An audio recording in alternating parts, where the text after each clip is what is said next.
loco. O sea, si al final tú y yo trabajamos. ¿Qué pasa?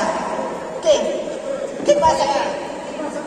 ¿Qué? Porque, o sea, porque eres persona vulnerable te tengo que respetar.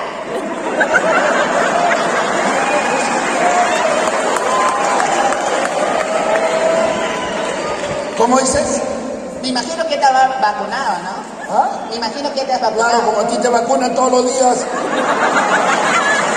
No, a mí, mira, ¿Cómo para vas a empezar, llevar? no, para empezar a mí tú me respetas, ¿ok? También que tú seas una persona de la tercera edad, ya eres viejo, a mí tú no me vas a venir a faltar respeto, ¿O ¿ok? tercera edad?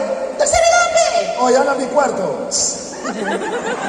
¿Qué pasa? ¿Qué pasa aquí? ¿Que uno te va a tener ¿Que miedo? yo te voy a tener miedo a ti? Oye, es mi aniversario, ¿qué pasa? Ya, o sea, porque es tu aniversario yo te tengo que respetar. Oye, ya, piensa. ¿Qué pasa ¿Qué aquí? pasa? ¿Qué? ¿Qué pasa? ¿Qué? ¿Qué? ¿Qué pasa, Rocky? Arranca.